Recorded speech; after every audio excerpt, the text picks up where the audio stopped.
Billy Bob Thornton stars in Landman, the newest series from Taylor Sheridan with Demi Moore and John Hamm. Landman is a modern tale of fortune-seeking in the world of West Texas oil. Stream it November 17th exclusively on Paramount+. Head to ParamountPlus.com to try it free. After the end of a good fight, you deserve an ice-cold reward. Modelo, you put in the hours, the energy, the tough labor, because you know the bigger the fight, the better the reward. Modelo, the mark of a fighter. Drink responsibly. Beer imported by Crown Imports, Chicago, Illinois.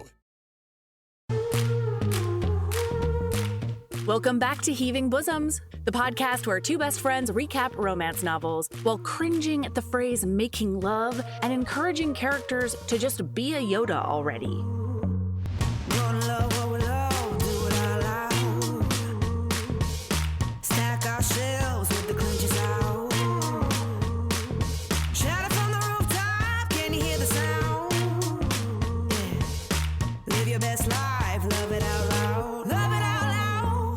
Hey HBs, this is part 2 of Frisco's Kid by Suzanne Brockmann. So if you haven't yet, go and listen to the episode we released yesterday for the first half of this book. When we left off, Mia and Frisco finally did the dirty and decided to make it a habit. But they're still under the misapprehension that it's not serious, and they're not out of the woods with our big bad Dwayne. So let's jump back in.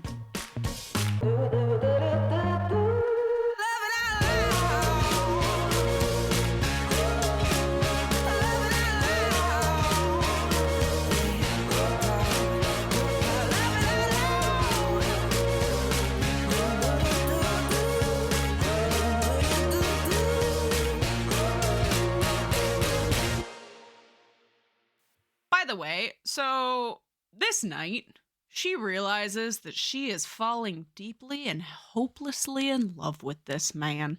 Yeah, this is when she realizes. Mm-hmm. And that's a weird time to realize it. You know what I mean? Right when you realize that he can never love you. Okay, but there was this super cute scene after she realizes that she's falling in love with him. And this Tell me. back and forth just made me, have a lot of feelings. Oh, and wait, really quick, notably, she was on top during this scene. Yes. And that comes back up later. Yes. And so before they have sex, though, they are getting ready to go. Oh, I forgot about this. I have a question for you, Melody. Okay, tell me everything. Would you ever strip naked in the living room, even if the child was asleep in the other room from drugs? Okay, cool. This felt very out of character for Mia specifically because she's in the living room looking him dead in the face and he's like, are you you don't want this? And then she just whips that nightgown off and stands there naked in the living room. Although I should put a caveat on that. I would not do that in somebody else's house with somebody else's child. Fair. In my own house, you know, my kids sneak up on me when I'm changing all the time. And okay, yeah, but Valor will come on. up and try to play slap fight with my tits. There's a big difference between you getting changed and you being like, I'm about to go to Fucktown. Okay, that's true. Getting naked in the living room. Yeah, there's rarely anything seductive about it when I'm changing. Yeah. Playing with the human torpedo, children, that's a whole different situation. Yeah. But when she did that, I was like, Mia Summerton. I know. Ma'am. The bedroom is not that far away. Take his hand. Sabrina and just is trail clutching him her behind. pearls. I was clutching my pearls. Yeah. She may not be writing throat fucking on what he can do, but goddamn, she got naked in a shared space. I blew my mind. Mind. After they have sex, they do have this. I didn't tell you the cute I'm thing. so sorry. Tell me everything. So he comes up to the door, and she's in his bedroom, and he says to her, "It's not too late to change your mind." Oh yeah, and he gets out of the way of the door. And she says, "Why would I want to do that?" And he gave her another one of his sad smiles. A sudden burst of sanity. Oh, I want to make love to you. Is that really so insane? You could have your choice of anyone you want. There was no self-pity in his voice or on his face. He was merely stating a fact that he believed was true. Good, she said. Then I'll choose you. Mm-hmm. And every part of me melted into a puddle on the floor. I know. That's one of my favorite micro tropes, when they specifically state out loud, I could have anyone. I choose you. Yeah. And maybe that's my own projection, right? Because like other people would swing right past that and not even clock it as a thing. They'd be like, oh, that's super cute, but it wouldn't be burned into their brain. And I'm like, this is my favorite part of the book. I love it. So anyway. Yeah, so then after they have sex, they do have a chat where they decide that they want to do this more. He also because she kept calling him Alan the whole time. And Yeah. he tells her that this is the first time in a long time that he's liked being Alan. Okay, this is also my favorite part of the book. Okay, that is one of those things. Like, all in all, there were so many little... Suzanne Brockmann, I don't know how you do it. You know? Yeah. Like, okay, so one of my kinks is a duke giving you leave to call him by his Christian name. And apparently one of your kinks... Is this a cousin? No, yeah. One of your kinks is a Sebastian. finding positivity and meaning in his name again after you use it. and the person that they thought they left behind. Yeah. So they end up having a conversation afterwards, though, and he really admits that for the first time, because, like, obviously, we're going to have some deep emotional intimacy now that I've touched your cervix with my penis. There you go. And he admits that he really doesn't know who he is without the seals. Yeah. And she says, I believe in you.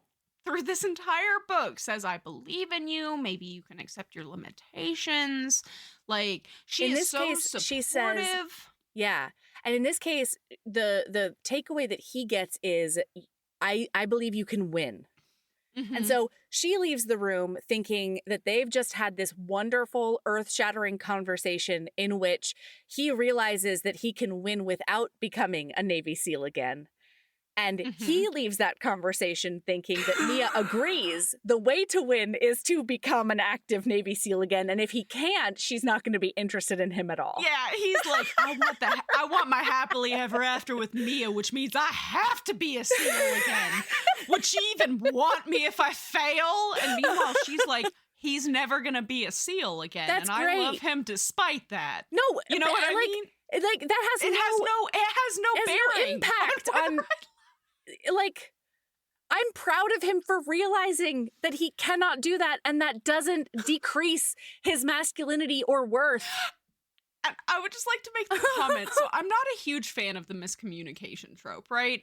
Yeah. But the flip side of it is the complete and utter transparent communication where they both take completely separate things from this very clearly stated conversation, but they both walk away and they're like, I know exactly what that conversation meant. I fucking love that. Because I don't consider that a miscommunication. They stated it was a very straightforward conversation that apparently can be taken a multitude of ways depending on where you are in life. Yeah, depending on your subtext. And I really liked this too because A, it was hilarious. B, it was completely believable and relatable. Oh, absolutely. So anyway, Frisco is somewhere. I don't actually know where he is right now, but Natasha's hanging out at Mia's house. I know where he is. He has dropped Natasha off at Mia's house because he has dressed up in his dress blues to go interrogate his sister in that rehab center to find out what the hell she did to Dwayne. He put on his dress blues to go do that? Yeah, because there's technically no, but it's brilliant though because there's technically no visiting. No visiting, period, the end. And so he's like, maybe if I roll in like a hero. He's like, I'm Lieutenant Alan Francisco and I need to talk to this person. Do you see this limp? I got it in the line of duty. I need to talk to my sister. Thank you so much. To be clear, rehabbers out there, still no. just so you know, like, unless you're Francisco. Unless somebody in 1997 walks up to you with a cane and a limp and his full dress blues and says, "I'm Lieutenant Alan Francisco," you can let him through. Sure. But that's really the only you should time. you should really find out why they're here. Well, he needs to know how much money this bitch stole from Dwayne, that he's willing to use a 5-year-old as collateral. He's willing to do a big kidnap. I feel like she could have walked out with his Instant Pot. Sure. And he would have used Mia as collateral. Sure. I think the subtext from what I was saying is he's trying to figure out whether it's manageable and like you know what I mean? Like it's whether or not it's reasonable. We find out none of this mattered anyway. She lies to him about how much she took from Dwayne anyway. Oh, yeah. She lies hard. Sherry's the worst. I'm sorry, what's her name? Sherry? Sherry. Mm-hmm. Sharon. Mm-hmm. Sharon? Damn it. Well, people call her Sherry. Her friends call her Sherry. That's what I've heard. Anyway. Yeah, but it doesn't fucking matter anyway because she lies. Yeah, she completely lies to him. Anyway. She's at the very beginning of her getting sober situation. Like, she's not going to be a reliable... Like, she's barely confronting her past... Honestly, Sabrina, I'm wondering if there's any hope for Sharon whatsoever, period, the end. But that is because I'm cynical. I think that she's at the beginning of her sobriety journey, and she's going to fucking lie her tail off, no matter what you ask her. Because she feels a lot of shame. Yeah. Okay. And so she's going to lie to you. See, I have a feeling she's going to be the biggest purveyor of toilet wine when she finally gets locked up. That's what I think about Sharon. Oh my God, Melody. So anyway. I'm so mad at her. I see that. I'm so mad. Anyway, Melody is on one side of this right now. Mm-hmm. I'm on the side of, I think that this is going to change her life for the better. It's going to be great for Sharon. And she will make it through. Good old Sherry. And you know what? She's probably going to prison because of the DUI after she's out of rehab, but... As she should. I did not say she shouldn't, right? Yeah. I didn't say that I don't agree with that as much as I have issues with the prison industrial system. I think that... she can take her punishment, is what she should do. She has hope. Okay, I love that for you. I love that for you. So anyway, Mia and Natasha are in Mia's apartment.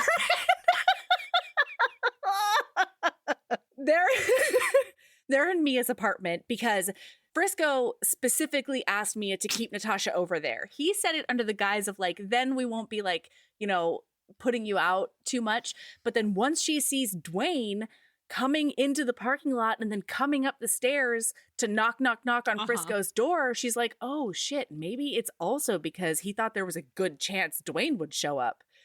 Boy, he breaks into Frisco's house and he trashes the place. Mm-hmm. And she calls the cops. When he hears the sirens once again, he runs away. And then when Frisco gets back, all he sees is like cop cars converged on his condo complex. So he decides that it's time to get the heck out of Dodge. So he grabs Mia and Natasha and takes them to a barren cabin with zero electricity and no running water and a giant closet full of whiskey. Wow. The accommodations, they're so good. It's his buddy's cabin. And he's like, I'm a SEAL. I've stayed worse places. But boy, these girls, they're going to have some trouble roughing it. And he is like, Mia has literally only known me the 2 days that I was still drunk in the morning because I was fighting insomnia and grief so hard. And so she has a hard time. Like when he says, I'm not going to drink anymore, not even beer, she's like, oh, we can find you a meeting. Like we can get you the support. Yeah, she thinks that this is an ongoing 5-year issue since he got injured. And I don't blame her, especially because of the context she knows with his sister and like dad or whatever. But yeah, he's like, I think she's going to be a little nervous coming up to a cabin with nothing but a closet of whiskey in it. He also decides in this moment that he's buying that pink couch. He orders it and it's being delivered while they're gone. He's like, my old couch is torn up anyway. I may as well get the one the kid wants. Stop it. My ovaries are exploding, Frisco. So all they can think about is the next time that they can make No, do it.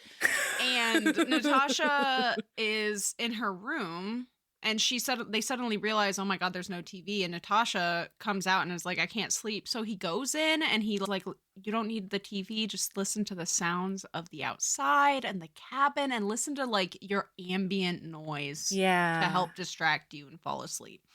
So then thank God Natasha's asleep and he can get it done. Touch it up again. And so they do have sex and she confesses to him and says out loud to him, I'm falling in love with you, Alan Francisco. And he's silent. Yeah. Because he knows that you're crazy and you're wrong aren't the right responses. So he just stays quiet. And of those 3 choices, I'm really proud of him. Oh, he made the right decision. I'm really proud of him for this one. This is the point where Natasha comes out because he's still trying to figure out what to say. That's right. And then they have that little thing of like, listen to the sounds of the forest. And when they get back out, she's like, I'm sorry for making things weird. And he is like... He's like, not weird per se. It's fine. Do you want to fuck?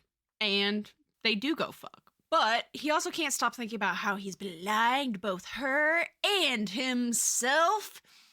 He's been lying about the fact that he's gonna be a seal again. Oh yeah. He says, I cannot let her touch my penis until she knows the truth. And that is that I will never actually be a seal again. I finally have got it through my thick skull.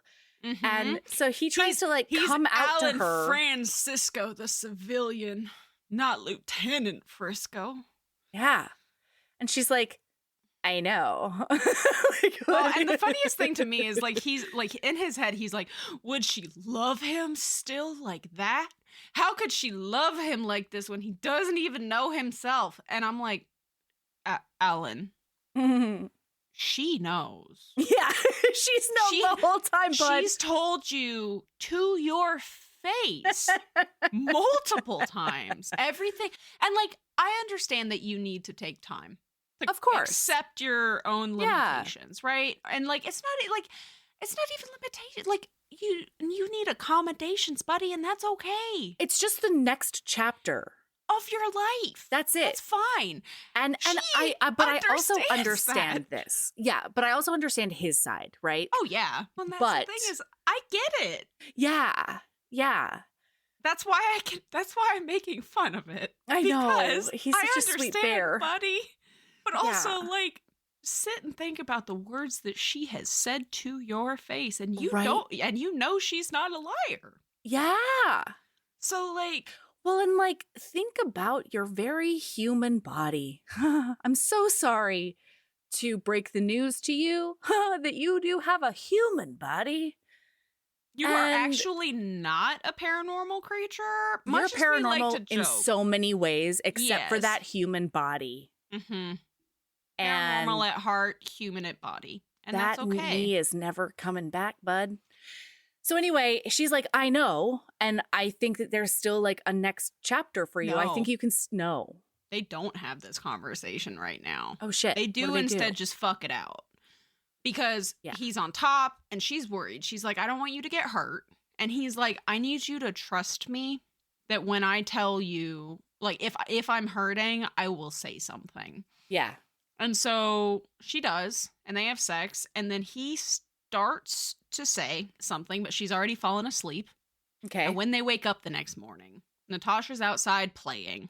They have a big fight. Yep. And he's like, I need to tell you something. So serious. And she's like, are you breaking up with me? Yeah. And he's like, no. But you might break up with me. I made you think that there would be something more. I let you believe that I had some kind of future. And she's like, you do have a future. Yeah. And he's like, no, I don't. Oh, we forgot to say, he was a real shit to her about teaching. at the very beginning of this book. Did we talk about that? Oh, no, we didn't. Yeah, so this is going to be important right now. Yeah. So he is pissed about the idea of teaching and all of that. She's a high school teacher. That's what she does for a living. And that's why she has so much free time right now. Yeah. Very convenient. It's summer times. Uh-huh. And he says that stupid thing, like those who can do and those who can't teach. Yeah. And obviously she takes offense to it. Right. But doesn't say anything at that point. Yeah. And so now she looks at him and she says, you do have a future. It's just not the one you thought you'd have back when you were 11 years old. You're strong. You're tough. You're creative. You can adapt. Lucky told me there's an instructor job waiting for you. If you wanted, you could choose to teach. Ooh, and he loses it. Pissed. He is so angry. He goes off about it and he's like, I don't want to teach and like sit there and not be able to do anything and then watch all those young bucks go off and be Navy SEALs and do the thing that I want to be able to do. And she looks at him and she's like, you know what? You're right. Maybe I don't know you. Because he's pushing her away because he's like, how could I'm going to be worse off if she loves me and then leaves like she'll inevitably do and blah, blah, blah. But what's that thing that she says to him? He says those who can do and those who can't teach. And she says something about something. Yeah, and then she says, teachers shape the future. What is it? She says again, here's another adage for you. Those who are taught do. Yeah. Those who teach shape the future. And he says, yeah, and teaching's right up my alley, right? And then he says his those who can do, those who can't teach thing again. And she says, is that really what you think about teachers? About me? And they fight. And she's like, I'm done. I cannot do this. I obviously don't know you. I'm leaving. Yeah. And so she gets in her car and she goes to drive the 2 hours back to their town. Well, and specifically, she says to him before he leaves, and this is important because it flips some switches in his brain. Okay, yeah. She says, you're right. I don't know who you are. I thought I did. I thought you were a SEAL. I thought you didn't quit. But you have, haven't you? Life isn't working out exactly the way you planned it, so you're ready to give up and be bitter and angry and collect disability pay while you drink away the rest of your life, sitting on your couch in your lousy condominium, feeling sorry for yourself. And he says, that's right.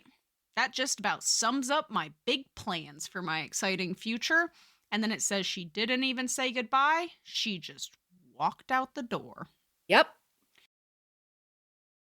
So Thomas shows up, and I was very confused about this until I realized he had a car, because I did not register this kid was 18.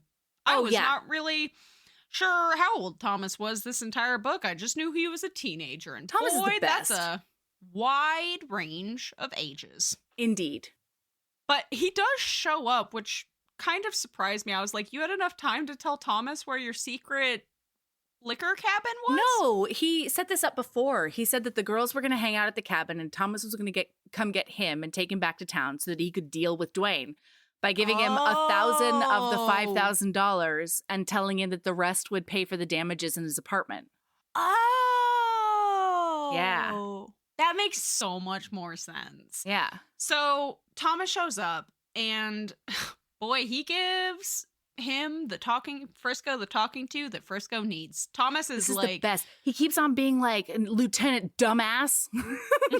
He's basically like me as a catch, and she wouldn't spend this much time without loving you. I've also never seen a man leave her apartment ever.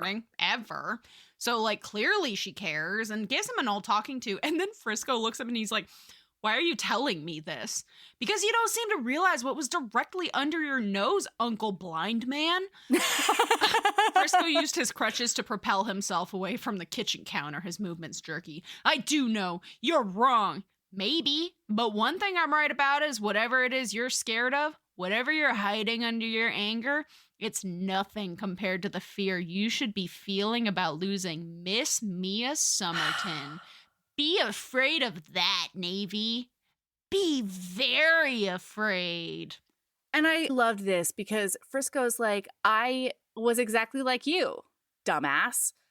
I was aggressive and I was mean and I was lashing out at everybody because I was scared. And Mia saw through that with me too. And that's why she's been my favorite teacher forever.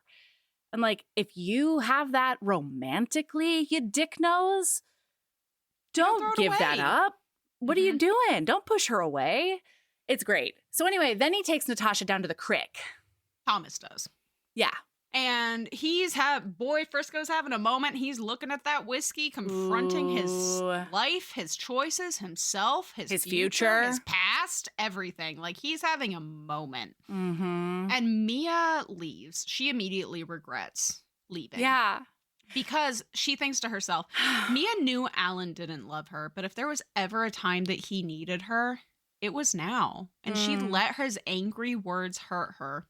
She'd run away. She'd left him alone and on the edge with only a 5-year-old child and several dozen bottles of whiskey for comfort. And so she decides she's turning around. She's like, that was a rash decision. Yeah, I should have gone for a walk. A walk would have been great. Yeah. Like, I needed to separate myself from the situation, but I should not have abandoned the child with an irrational adult and a closet full of alcohol. By the way, the reason that he needed to have that conversation with her and admit to her all of the truth is because he realized he's in love with her. Yes, but he didn't tell her that. No, he didn't. No. Well, I mean, to be fair, they got a little sidetracked. They did. Yeah, they pulled a Bill Shakespeare on each other. Is what they did. Old so Billy familiar. got in the way. I don't normally think of myself as somebody who stands on pomp and circumstance, but like, maybe I'm a little bit more like that than I thought that I would. You know what I mean? Yeah. I don't know. So anyway, on her way back, there's a car coming towards her and it ends up running off the side of the road or something. It runs her off the side of the road? I don't know. It's fine. Yeah, whatever. So she goes to investigate. She's like, oh no. Well, it turns out it's Dwayne and he kidnapped Natasha and quote unquote still don't killed Thomas. I mean, Natasha's heartbroken that her future husband is dead. Oh my God, because listener, Thomas's last name is King and princesses can only marry kings.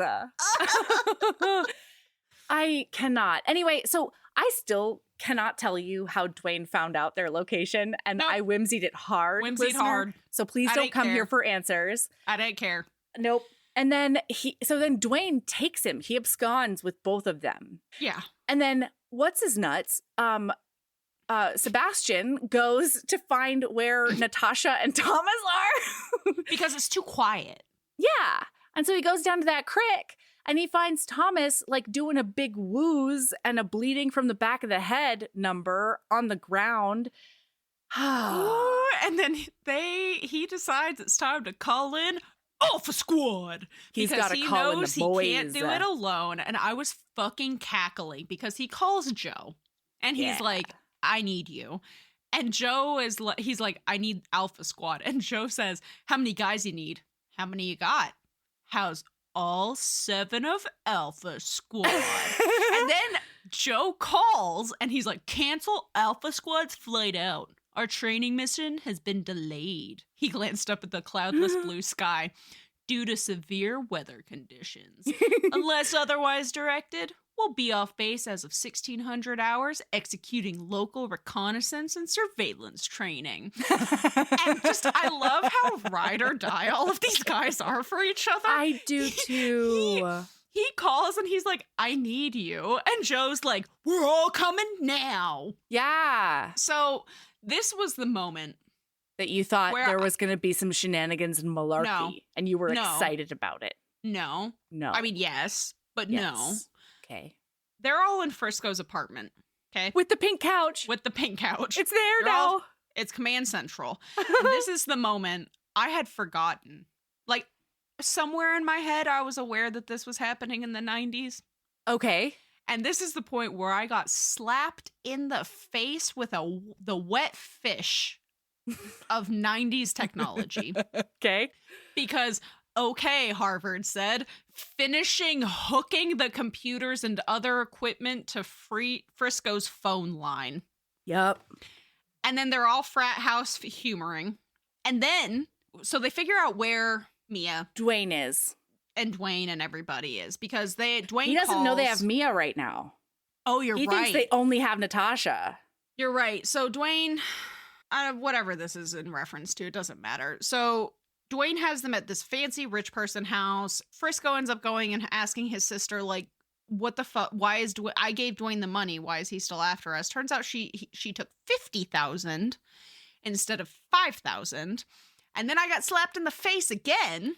Ooh, tell. Because Harvard says, I've got that location on my computer. They're on their way soon as I print them out a map. You need map directions? quest.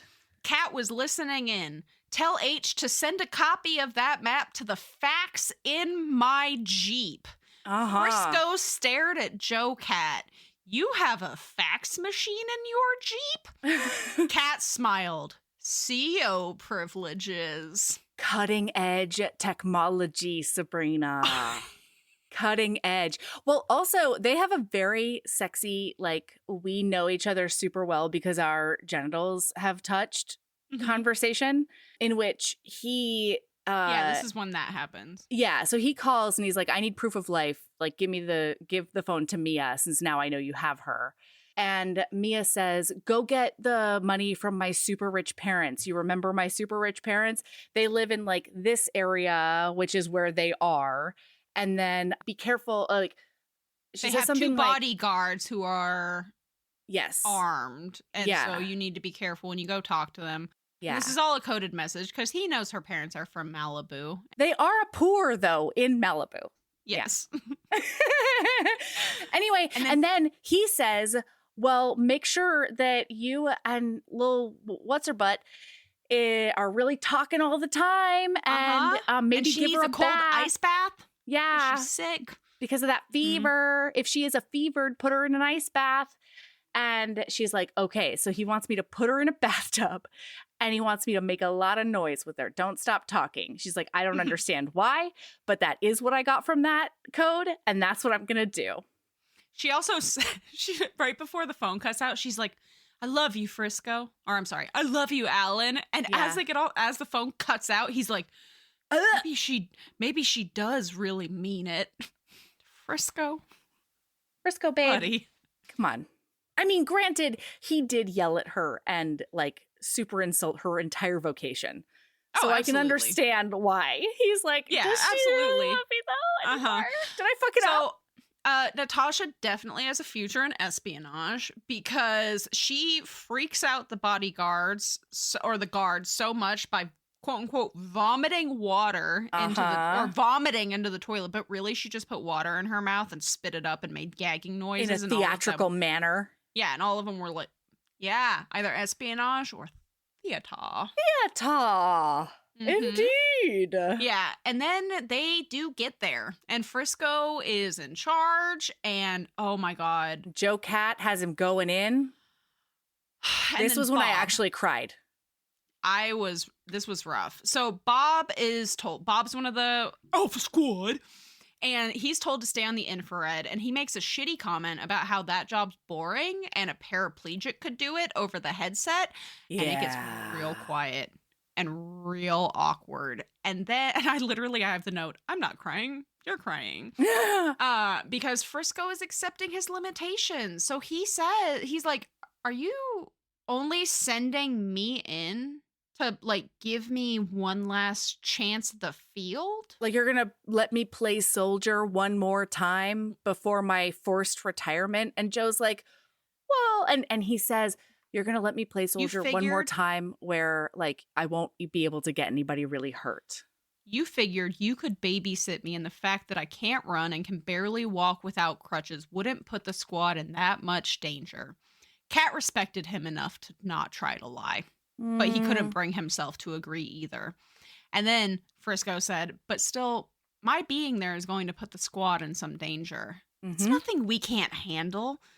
But if I'm not part of the team that goes in the back door, the chances of a snafu happening decreases. It's not that big of a deal.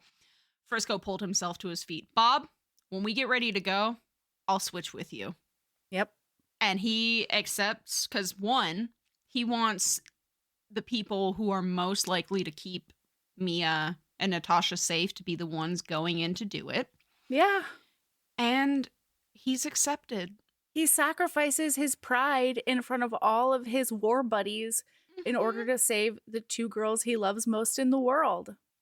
Well, and then Lucky steps forward. Yeah. Lucky says, hey, buddy, we know how important it is for you to go in there. And Frisco says, working in a team means recognizing individual team members' strengths and weaknesses. And as much as I want to be the one to protect Mia and Natasha, I know I can't climb in the attic window. And the fact is, I have no business trying to sneak in that back door either. I'll man the infrared. Yeah. And so they all do go in. And Joe stops and he's like, hey, man, I know how much that, like, I'm blown away by you right now because I don't know if I would be man enough to sit on the sidelines if it was my wife and baby. Like, this is huge. And it really shows, like, what a fucking tactical mind and team mind you are. And there is still a place for you in the SEALs. So, like, seriously think about it because you can do a metric fuck ton of good by coming back and working with us still. And they go in and they save the goddamn day. Yeah, I feel like I either checked out and suddenly they were saved. Because I swear to God, it went from it happens starting real and then quick. it just okay. I mean, they're back. 3 buffoons. It's like 4 SEALs against 3 buffoons. No, it's all of Alpha Squad. So No, but I mean, like, the on minimum. But I mean, on the first floor, there's like 3 of them upstairs to get the ladies, and then the rest of them are down there. So, like, yeah, it's all of them, right? And they tie them up in the front yard, and they're like, "Call the cops. We gotta take out the trash." Yeah, is that an ambulance? Why? Wow, I don't know. I don't know either. I think that's an ambulance. Maybe that's a European ambulance, even. The least Navy SEAL thing ever. Anyway, so the girls are saved. Mia is shocked because she finds out that Frisco went to Alpha Squad for help in the first place instead of being forced to accept the help, and she runs into his arms and he's like, man, he doesn't say this out loud, but in his head he's like, I might not ever be able to run again, but that doesn't mean I have to live without Mia. Yeah, Frisco. Yep, we're all on the same page now, buddy. She's been saying that the whole time. And then they get back to the condos, and I have to read you this because it was adorable.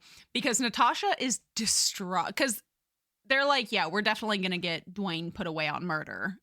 My sister witnessed him murder somebody. And then Natasha's like, me too. Oh, he killed Thomas. Yeah. And they're like, Thomas is alive, sweetheart. He's upstairs. She's like, no, he died in front of me. As Mia watched, the door swung open, and sure enough, there was Thomas King.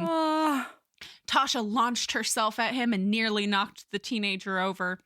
Hey, Martian girl, Thomas said casually and matter-of-factly as if they'd run into each other on the street, but he held the child tightly. That and the sudden sheen of tears in his eyes gave him away. I thought you were dead, she told him, giving him a resounding kiss on the cheek. And if you were dead, then you couldn't marry me. Marry you? Thomas's voice slipped up an octave. Whoa, wait a minute. A Russian princess has to marry a king. You're kind of short, Thomas told her. I'm not so sure I want a wife who's that short. Tasha giggled. I'll be taller, silly, she told him. I'll be 16. 16. Thomas looked as if he were choking. Look, Martian, if you're still interested when you're 26, give me a call. But until then, we're friends, all right? Natasha just smiled. I love everything about them. Oh, God.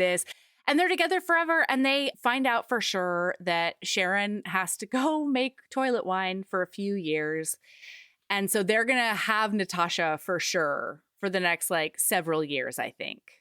He also finds out that she was on her way back to the cabin. Yeah. When they got taken. And they're talking, and he's basically talking about how your vision of the future the way my future might have been was pretty accurate, although I'm willing to bet you didn't picture me drinking myself to death on a pink couch. And she's like, might have been. And he's like, yeah, that's not my future. No. I may not be a seal anymore, but I'm not my old man. Or like, no, he doesn't say it. He's like, I am a seal. I'm still a seal. It's only my knee that's busted. Yeah. Not my spirit. Yeah. I'm thinking about finding a place on the first floor near the beach, and I'm going to go teach. And I want there to be space enough for me and Tosh and maybe you too. Whoa. Me? She whispered. He nodded. And she's like, you want me to live with you? Hell no. I want you to marry me. Oh, boy. And then he says, I know you're probably speechless with joy at the thought of spending the rest of your life with a man who owns a pink couch. But she hasn't said anything. And she's like, do you love me? And he says, you know, up at the cabin when I said all those horrible things, what I really meant to say was that I, Alan, am absolutely fallen in love with you, and that I was terrified both of what I was feeling and of the thought of you ruining the rest of your life by spending it with me. How could you have thought that? I still think it. I just figure I'll work really hard to keep you happy and smiling, and you won't even notice. There you go. And then they're together forever.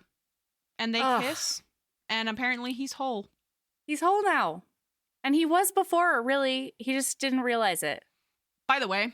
What? The music at the end of that audiobook. Yeah. Killed me. Yeah.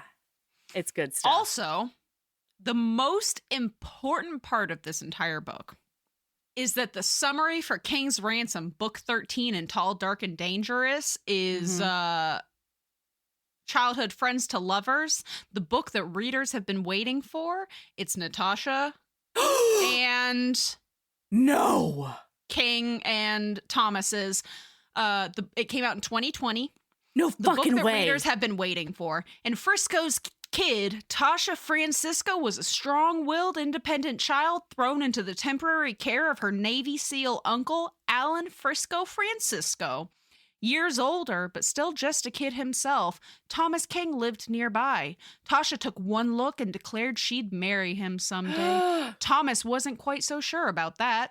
Now Tasha's a strong-willed, independent young woman, and Thomas is an officer and a hospital corpsman with SEAL Team 10. Oh, shit. When Tasha's uncle Alan asks Thomas for a favor to help keep his niece safe as she travels to a remote ski lodge with her wealthy boyfriend's royal family, what? Thomas grimly accepts his role as Tasha's bodyguard. But things go wrong. Terribly wrong. And Thomas and Tasha find themselves alone together in the freezing wilderness on the run from the dangerous men who want her dead. Thomas only knows one thing for sure. He'll sacrifice everything and anything to keep Tasha safe. Holy fuckballs. Now that is the shenanigans and malarkey I was looking for. I know. God so what damn I'm thinking, I have to read this whole series to get to their book anyway. Yeah. I'm thinking that you'll read them and then we'll cherry pick. We'll do some quickies. Okay. Yes, I would love to do some quickies. Yeah. And Tasha and Thomas's focus next year. I kind of love that. And then if we want to, we can do, more. We can do some of the other, in later years. But I think we have to skip straight to Tasha and Thomas. I'll lose my mind if we don't. I can't do that, Melody. No, I mean not for podcast. Oh. Yeah. You mean for, well, I don't know. So I'm going to have to read all of these books anyway to get to Tasha and Thomas. I will give you quickies, but who knows? Maybe I'm going to come across one that has so many insane shenanigans. Yeah. We have no choice but to continue our tall, dark, and dangerous journey. Maybe. Annually. We'll see. Maybe. At the very least, we will be doing we have to do an actual pod episode on Tasha and Thomas. Obviously. Yeah. I don't know if I've ever been more excited about an upcoming book. Melody, I almost told you at the very beginning of this episode that they have a book, but then it became very clear to me very quickly that you had no idea. And I was like, no idea. Oh my God, no. I'm going to have to I got to keep this a secret. And every time I kept mentioning them, I was like, oh my God, Sabrina, keep your cool, keep your cool, keep your cool, keep your cool. And then I was like, I got to the end and I was so proud of myself, Melody. Ooh. And because I could see it on your face. I was like, and then the most important part of this entire book happened. I had no idea. Whatever it is that I said. And you were clearly, I could see it on your face. You were like, what the fuck did we miss? I was lost. Ugh. King's Ransom. You are correct, ma'am. You are correct. Prescription products require completion of an online medication consultation with an independent healthcare provider through the LifeMD platform and are only available if prescribed. Subscription required. Individual results may vary. Additional restrictions apply at lifemd.com. Read all warnings before using GLP-1s. Side effects may include a risk of thyroid C-cell tumors. Do not use GLP-1s if you or your family have a history of thyroid cancer. If you've struggled for years to lose weight and have given up hope, did you know you can now access GLP-1 prescription medications through LifeMD? LifeMD is now offering eligible patients online access to GLP-1s, the breakthrough prescription medication that can help you lose body fat and weight. Listen to what people are saying. I've been able to live my normal lifestyle, and I've lost 20 pounds already. Changed my life. I wasn't expecting it to shut off the food noise. This was life-altering, and if I can do it, I feel like anybody can do it. And here's the best part. Your insurance may cover 100% of the cost of your medication. So go to trylifemd.com to have your eligibility checked right now. Get started today at trylifemd.com. That's trylifemd.com. All right, Sabrina, what is your lady love? My lady love is fucking get rid of the clothes that you haven't worn in a long ass time. Yeah. And buy the clothes that you fucking want to wear. Yeah. I have stuff in my closet. So what started this little journey? Oh my God. Actually, step one is I bought like a dream dress that I won't be able to wear super often because it's very thick and warm. But I took it to England with me, and wearing it that day, that I was just meandering with my little black heels in that dress and my tights, I felt like all I could think was, this is it. This is the aesthetic that I want. One of them anyway. And I had decided as of that moment is because I hate shopping if I have to shop. Yeah. Shopping because I have to buy something makes me want to crawl into a pit and never come out. Okay. Right? I want to live in a cave where I don't have to wear clothing at all. Yes. Period. And so I've decided that like whenever I'm in a good enough mood, I'll just like meander the store and like the deals and clearance racks and stuff and see if I can just find things randomly that are the things that like I want and that I would wear. And so I did that the other day. And I found a couple of skirts and a couple of pairs of shorts that I love. And I was like, you know what? I don't need these clothes. Because I literally, the second step of this is I did the fully ADHD thing of, you know what? My life is overwhelming. My house is dirty and a mess and blah, blah, blah. My executive dysfunction is struggling. And you want to know what the obvious solution to do that is? Oh, boy. On a Saturday morning, I'm taking every single item of clothing that I own out of my dresser and my closet and putting it on my bed. Because then I'll be forced to deal with it in order to fall asleep. We always tell ourselves we're going to be forced to deal with it. But also, why did I do that instead of just cleaning up the trash around my house? Listen. Why did I do that instead of sweep? Why did I do that instead of putting my tools away? Doesn't matter. These are all the questions by the way, eternal questions, frankly. Listener, just a, disclaimer, just a PSA. Putting it on the bed to force you to deal with it doesn't work. Because now, listener, both side tables and my coffee table and my dining room table have my clothes on it. None of it's in the closet. It just got moved, and now it is a part of the scenery. Yes. To be fair, I have decided that I am capable of putting 5 items on a hanger a day to go into the closet. And so that has been what I've been doing. I am slowly tackling it because I can't handle the thought of putting all of it. Whatever. Anyway, so the point of this is I've been not throwing out, but like I keep looking at clothes, especially because I work from home now. And so I don't have to have office clothing. Mm-hmm. And so I'm keeping this office clothes, like the professional clothing that I really love. Mm-hmm. And getting rid of the shit that I would wear because I needed office clothing. Yeah. But I don't need it anymore. Yeah, love it. And so I'm doing that. I'm fucking getting rid of shit left and right. And oh my God, You have the cutest skirt on right now. So fucking cute. Yeah. It's You really adorable. do. I will take a picture at some point, and it's just, I love it. I love it so much. Fucking buy the things if you can financially anyway. Get the closet of your dreams. Wear it if you want to wear it. Yeah. Get the closet that fits you right now. Personality, size, whatever. I did find a shirt while I was going through this closet. I can promise you to God I have not worn this since I was a teenager. Why do I still have it? Great question. Doesn't fit. I'm a whore. I hear that. Anyway, my lady love is wear the clothes of your dreams. Love it. I love it. What's your lady love, Mel? My lady love is a new technique we are trying with Valor. It's been tough over here, listener. We've been on the struggle bus for a minute with wonderful Valor. There's just like there's a lot of like tantrums, there's a lot of like, sensory overload things, there's a lot of, we're working through it as we go. And for a minute there, we couldn't figure out like what to do to sort of break the cycle that she sometimes gets in, like the mental loops you get in that keep you upset or whatever. That happens to her a lot. And so it doesn't matter what's actually going on. Mm-hmm. Yeah. And so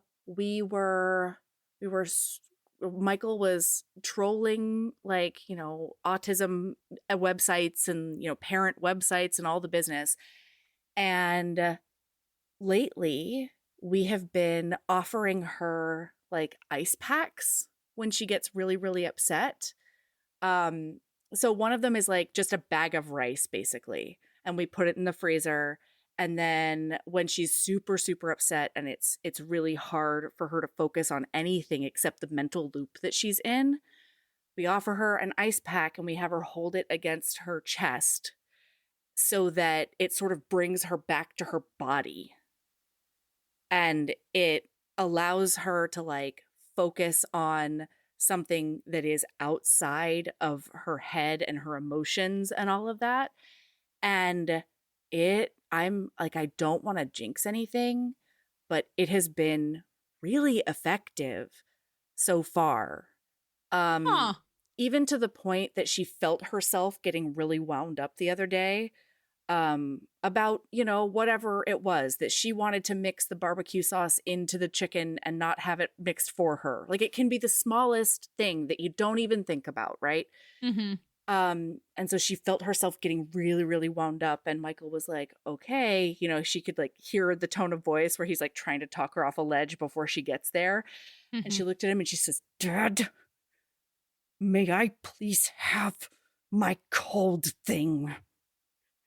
And he was like, yep, yes, I would love to get that for you.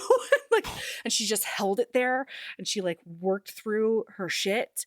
And we went on with the rest of our day. I just love a growly little Valor being like, cold thing. I need you to hand me my coping mechanism, please. Because yeah. I love that. Yeah. So we're hoping that continues to be something that helps. And, we'll go back to the drawing board if that changes, I guess. But right now, man, you want to get your kid out of an upset mental loop? Try a cold thing to the chest. Just filing that away is just something to keep. No, and maybe for like mind. You. Yeah. I was like, man, that sounds like it could very well be effective. It seems like it's something that would be difficult to come up with on your own. You know what I mean? Well, but it makes sense because, like, talking to my therapist, one of the things is, like, external stimuli that forces you back into your body. Yeah. You know? Yeah. And, like, that would work, right? Yes. And then on top of that, bringing it to your chest. So, like, I'm not even thinking from, like, an autism, like, neurodivergence point of view, but, like, from a PTSD and anxiety point of view, forcing your nervous system to acknowledge, like, to basically jolt it out of that fight or flight response. Yeah. And, like, I feel like cold would be very effective. Cold That's interesting. and snuggling. Because it's also like a protective gesture to hold it against yourself. It's a comforting gesture. Well, because, like, me, when I run into things like that is I have the dogs and they're small. And so I'll go lay on my bed and hold that. Like, one of them will lay on my chest. Yeah. And I'll snuggle them. Yeah. So it's interesting. I like that. I'll have to remember that. So that is my lady love because, wow, you know, it has helped. I bet it's a lot more peaceful in your house. Well, I don't know that we would say that. I don't know that we want to go that far, but it is somewhat, occasionally more peaceful. You know, there is a thing. It's not the level of Armageddon that it was prior. It's been tough over here, y'all, but we love it and we love her and we're working through it and it's great. You're such a good mom, Mel. I don't know about that, but thank you very much. I love you. I love you. Michael's too. a really good dad. I have a You're really just fucking good parents. partner, and that is incredibly helpful. Holy shit.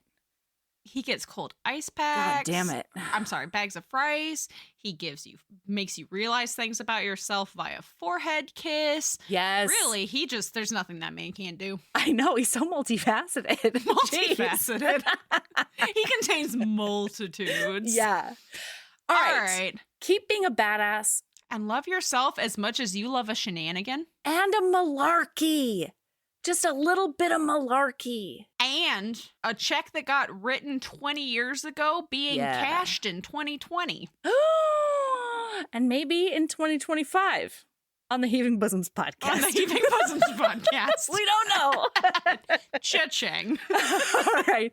Bye. All right, bye.